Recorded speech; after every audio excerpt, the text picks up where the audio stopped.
gace k'uyu munsi nubwo mu gihe kitageze ku kwezi hari hamaze gupfa ibihumbi n'ibihumbi by'abatutsi.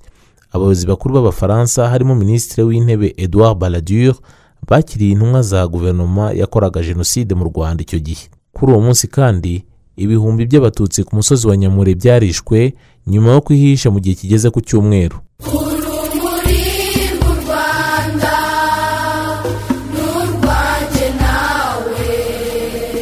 Ibyaranze iyicwa ry'abatutsi ku itariki 27 Mata 1994. Kuri iyo tariki Ubufaransa bwakomeje gushyigikira leta y'abicanyi. Ubufaransa twabivuze nicyo gihugu cyakomeje gukorana na leta y'abicanyi, ariko byagaragaye cyane kuri iyi tariki ya 27 z'ukwa 4 1994, ni ukuvuga ibyumweru bitatu nyuma y'uko jenoside itangiye.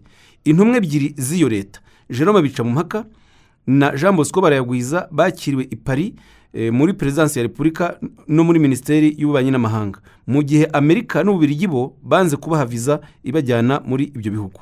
Bagiranye ibiganiro n'abategetsi b'Abafaransa harimo Minisitiri w'Intebe Edouard Balladur, Minisitiri w'Ububanyi n'Amahanga Alain Juppé na Bruno Doley wategekaga ibiro bishinzwe Afurika mu biro bya Perezida wa Repubulika.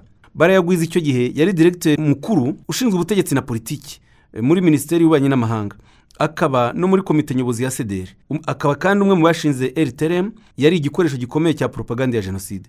Jerome Bicamumpaka we wari muri MDR Power, yari Minisitiri w'Ububanyi n'Amahanga muri leta y'abicanyi. Bicamumpaka yari umuhezanguni ruharwa utaratinye kuvugira mu kanama k'umuryango w'abibumbye amagambo yuzuye urwango avuga ko jenoside yakorewe abatutsi yari ngombwa. Imiryango iharanira uburenganzira bwa muntu yokeje igitutu Ubufaransa, igaragaza ko bitumvikana ukuntu Ubufaransa bwakwakira abantu bafite amaraso mu biganza. Nabwo busobanura ko bakira izo ntumwa z'u Rwanda kugira ngo bakomeze kugirana ibiganiro n'impande zombi. Nyuma baje kuvuga ko rwari uruzinduko rwihariye.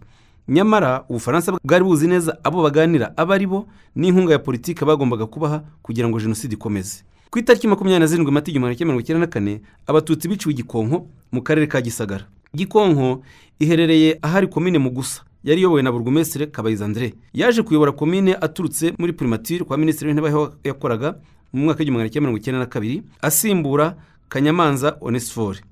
Uyu Kanyamanza niwe yahuzaga ibikorwa byo gutegura no gushyira mu bikorwa jenoside. Icyo gihe bazanye n'abasirikare, witwaga Jidan bamugize umuyobozi w'ishuri ryisumbuye rya Gikonko, yakomokaga ku Gisenyi. Yari nk'umuyobozi wa jenoside, agatanga amabwiriza y'ahagomba gushingwa bariyeri, gutoza insoresore z'abahutu uko bazica abatutsi. Hari Diregiteri Nkusi Augustin wayoboraga umushinga wa Projet Rizikore do Butare, ikigo cyatunganyaga umuceri. Kuko hari telefone niho hari abasirikare bakiraga amabwiriza yitegurwa n'ishyirwa mu bikorwa rya jenoside. Hanakorerwaga inama muri urwo ruganda zo gutegura jenoside. Urutonde rw'abatutsi bazicwa rwakorwaga na Burugumestre Kabayiza André afatanyije na Burugumestre bacyuye igihe n'abakonseye. Byatangire muri segiteri Buhoro, yari ituwe n'abarundi benshi, batangira barya inka z'abatutsi. Konseye yaza kuri komine bamuha abapolisi na agronome wa komine. Yaraje afata abo barundi abapakira imodoka bazana kuri komine. Bahageze Ajida abaha ababafasha ati mwakoze amakosa yo kurya inka bene zo bagihari, mugende mubanze mubice mubone kurya inka zabo. Ibyo byabaye ku matariki ya mbere y'ukwa 4 ahagana ku itariki 8 n'9 z'ukwa 1994. Abatutsi batangiye gukusanyirizwa kuri komine baturutse komine Rusatira, Ruhashya, Shyanda, Mbazi, basanga abo muri komine Mugusa.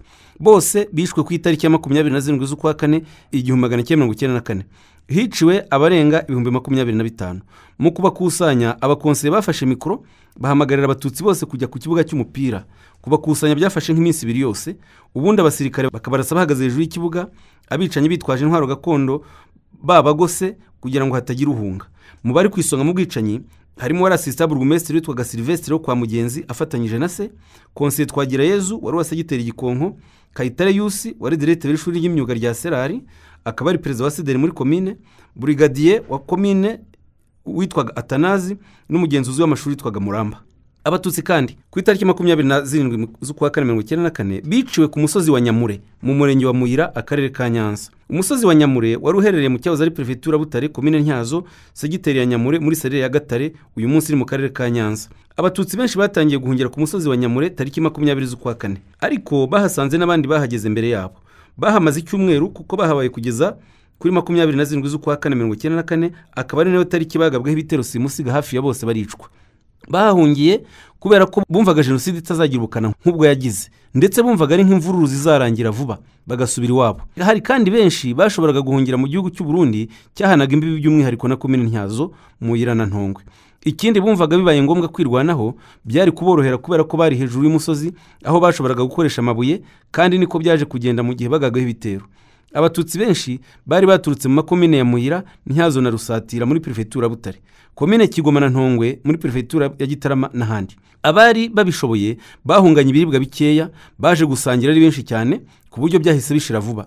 Bitewe n'inzara nyinshi n'inyota kubera ko bari hejuru y'umusozi kandi kure imirima yabo, batangiye gukora amatsinda yo kujya gushaka ibiryo nijoro mu mirima y'abari bayifite hafi. Ariko byari biteye ubwoba kuko kuwa 21 z'ukwa 1994 ibitero byatangiye kuza kubica.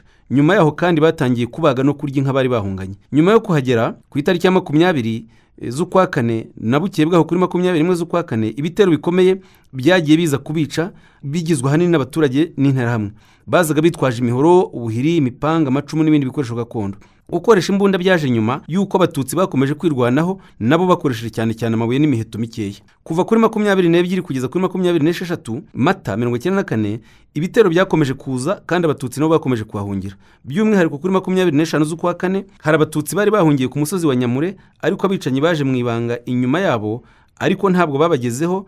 Abari ku musozi barababonye, ndetse bamwe byabateye ubwoba bituma bamanuka umusozi bahunga. Mu bagiye mu gice cy'abicanyi hishwe abatutsi 10, ndetse hari n'abakomeje kwicwa mu gihe bajyaga gushaka ibiryo mu mirima. Muri iyo minsi hari abayobozi b'intara bakomeje kuyobora ibitero no gukangurira abaturage b'abahutu kwitabira ubwicanyi.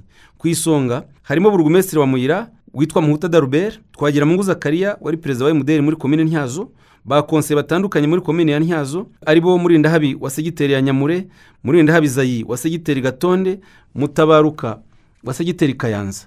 Harimo n'intara nyinshi zatojwe nk'uwitwa Gasendima, Munyaneza Gaspard n'abandi. Hari kandi Ndahimana Matayo wari umuganga akaba n'umuyobozi w'ikigo nderabuzima cya Nyamure, by'umwihariko yatanze n'imodoka y'ikigo nderabuzima mu kujya kuzana interahamwe n'abapolisi muri komine za Muyira na Ntyazo. Twavuga kandi Munyakayanza na Mbarukeye, bombi barabarimu mu ishuri ribanza rya Nyamure, bakaba baragize uruhare rukomeye mu gukangurira abaturage kwitabira ubwicanyi, ndetse nabo bayoboraga ibitero by'umwihariko byagize uruhare mu kwica abatutsi bari bahungiye ku musozi wa Rwezamenyo, nawo uteganye n'umusozi wa Nyamure. Cyane cyane bazwiho kwica abana b'abanyeshuri bigishaga mu ishuri ribanza rya Nyamure. Abo bana babahungiyeho bizeye gukizwa no kurindwa n'abarezi babo, ariko baje kubica nabi. Hari kandi umuturage witwa Gakuba, we yagendanaga grenade. Ku itariki ya 26 Mata 1994 abicanyi baje munsi y'umusozi barahagota, ndetse baraharaye mu rwego rwo kurinda ko hazagira abarokoka. Ku itariki 27 z'ukwa 1994 nibwo abatutsi bagabwe ibitero simusiga, aho abicanyi bakoresheje imbunda nini n'intoya, grenade n'intwaro gakondo nyinshi. Ibyo byatumye abatutsi badashobora kongera kwirwanaho. Haje abasirikare n'abajandarume benshi bari baturutse kuri Superefegitura ya Nyabisindu, Inyanza, ndetse bamwe bari bamaze hafi by'umweru 2 kuri komine Muyira. Hamwe na burugumesitiri Muhuta Darubert, abandi bavuye Inyanza kuri 27 bose bahurira aho ngaho bajya kubica. Nyuma yo kubarasa no kwica benshi, bazamutse ku musozi bagamije kwica bari basigaye, guhorereza abari bataracikanwa no kubacuza imyenda. Muri rusange ku musozi wa Nyamure hiciwe abatutsi 22,378 bashoboye kumenyekana. Imirambo yabo bayisize ku gasozi kubera ko yari myinshi cyane. Abayoboye ibitero n'ababigizemo uruhare twagiye tubavuga, harimo burugumesitiri Adalbert Muhutu wakatiwe igifungo cya burundu, ariko akaba yarahungiye muri Kongo. Twagiramungu Zakariya wari perezida wa MDR muri komine Ntyazo. Abapolisi ba komine Muyira bari bayobowe n'uwitwa Ruberandinda Claver, bari kumwe n'abandi bapolisi barimo Gasanganwa n'abandi bahoze mu gipolisi barimo Bazaramana Bizoza. Ruzindana Sirasi wari umucuruzi ukomeye muri centre ya Muyira Inyamiyaga, nawe imodoka yatwaye interahamwe kujya kwica Nyamure, nawe yakatiwe igifungo cya burundu, akaba yarahungiye muri Kongo Brazzaville.